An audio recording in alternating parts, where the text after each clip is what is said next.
Hey guys, welcome and welcome back to my channel. How are you all? So today's video is for those people who are demotivated, who wants to give up their journey. तो मैं आप लोगों को बता देती हूँ. Just now I got a call from one of my friend and she wants to stop her preparation. I don't know the reason. I will talk to her tomorrow and we'll talk in detail कि क्या हुआ है. Okay, leave that topic. So मैं आप लोगों को बता रही थी. Yes, this video is related to those people who wants to give up, who wants to stop their preparation. तो मैं आप लोगों को बता देती हूँ ये स्टेप अगर आप लोग लेने जा रहे हो उससे पहले कि मैंने एक वीडियो देखी थी यूट्यूब पर. एंड वहाँ पे जिनकी वो वीडियो थी उनका कहना था कि जब भी हम जाते हैं किसी भी प्रिपरेशन, आई एम सॉरी, जब भी हम जाते हैं घूमने के लिए सपोज, या फिर किसी रिलेटिव से मिलने के लिए, तो हम लाइक बिफोर अ वीक और टू हम प्रिपरेशन करना स्टार्ट कर देते हैं. हम शॉपिंग करते हैं, हम अपनी पैकिंग करते हैं. एंड अगर हम रोड ट्रिप पे जाते हैं हम उस ट्रिप को एंजॉय करते हैं. ट्रेन से जाते हैं, ट्रेन की जर्नी को एंजॉय करते हैं.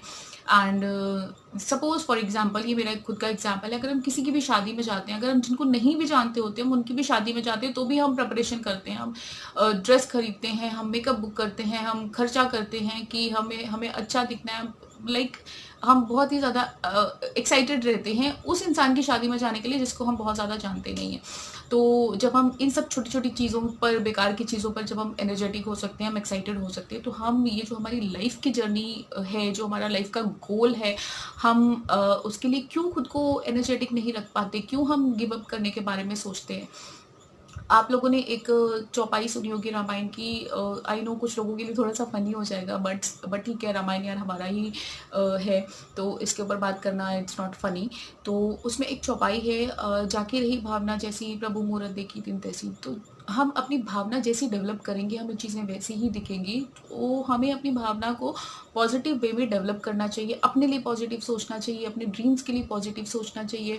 एंड अगर लाइक सॉरी, अगर आप लोगों ने लॉ ऑफ अट्रैक्शन के बारे में सुना हो तो आप जैसा सोचते हो चीज़ें आपके साथ वैसी होने लगती हैं. एंड ये है, ये सच है. कहते हैं ना, लोग कहते हैं ना कि पत्थर में भगवान माना तो है, नहीं माना तो नहीं है.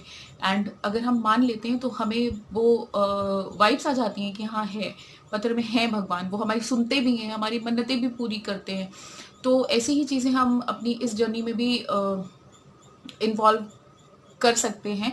मेरे अकॉर्डिंग हम खुद को मोटिवेट रखने के लिए बहुत सारे लोग वीडियोस देखते हैं, कुछ लोग बुक्स पढ़ते हैं. मैं अपने आप को बता देती हूँ, मैं मोटिवेट होने के लिए क्या करती हूँ. मैं जब लेटी होती हूँ ना, जब भी मैं रेस्ट करती होती हूँ, चाहे वो मेरे सोने के पहले का टाइम हो, चाहे मैं पावर नैप ले रही हूँ, कोई भी वो टाइम हो सकता है, तो मैं एक पूरी पिक्चर फ्रेम कर देती हूँ अकॉर्डिंगली. मैं खुद को लाइक एज्यूम कर लेती हूँ I am an IAS officer. मैं ऐसे ऐसे वर्क कर रही हूँ, ऐसे ऐसे मैं ऑफिस जा रही हूँ, मैं ऐसे लोग मुझसे मिलने आ रहे हैं, लोग मुझे कॉन्ग्रेचुलेट कर रहे हैं. और जब मैंने इतनी पिक्चर फ्रेम कर ली ना, फिर मैं सेकेंड डे उसके आगे का फ्रेम करती हूँ कि अब मैं ये कर रही हूँ, वो कर रही हूँ. तो इससे क्या होता है ना, मैं बहुत ज़्यादा मोटिवेटेड रहती हूँ कि यार मतलब बनने के बाद तो लाइफ ऐसी हो जानी है.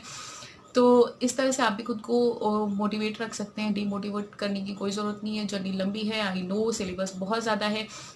एंड जिनको लगता है कि नहीं सिलेबस कंप्लीट नहीं होगा, तो यार जितने भी लोग प्रिपरेशन करने के लिए आ रहे हैं ना यूपीएससी की, कोई भी प्रो नहीं है, क्योंकि सारे सब्जेक्ट में कोई भी प्रो नहीं हो सकता. हाँ, एक सब्जेक्ट आपका खास हो सकता है.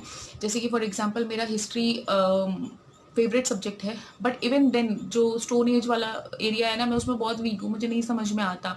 बट मैंने उस पर मेहनत करी. कैसे करी? मैंने पहले पढ़ा, मुझे कुछ भी समझ में नहीं आया, पूरा माइंड के ऊपर से चला गया. फिर मैंने सर्च करा यूट्यूब पे कि देखते हैं, कुछ किसी को सुनते हैं, सुनने से ज़्यादा आ जाता है. मुझे अन अकेडमी में एक टीचर मिल गए, उनको मैंने सुना. And to be very honest friends, सारी चीज़ें उन्होंने जो बताई हैं ना, एनसीईआरटी की ही बताई हैं, बट एनसीईआरटी पे पढ़ने के बाद वो समझ में नहीं आया, पर उनको सुनने के बाद वो चीज़ें समझ में आ गई. तो आप खुद को इस तरह से कर सकते हो. कुछ चीज़ें आपकी कमियां हैं, आपको पता होगा कि वो कमियां आप कैसे दूर कर सकते हो. लाइक जैसे कि मैंने अपनी कमी का एग्जांपल दिया, मुझे स्टोनेज नहीं समझ में आता था, बट अब मुझे समझ में आने लगा है. कैसे समझ में आने लगा है? मैंने उसका सोल्यूशन खुद निकाला है. तो आपको आपका जो सोल्यूशन है प्रॉब्लम का, वो आप खुद ही निकाल सकते हो. दूसरों से आप थोड़े बहुत आइडियाज़ ले सकते हो. लाइक मैंने जो बताया, आप उससे आइडियाज़ ले सकते हो, बट आपको आपके सोल्यूशन खुद ही फाइंड आउट करने हैं.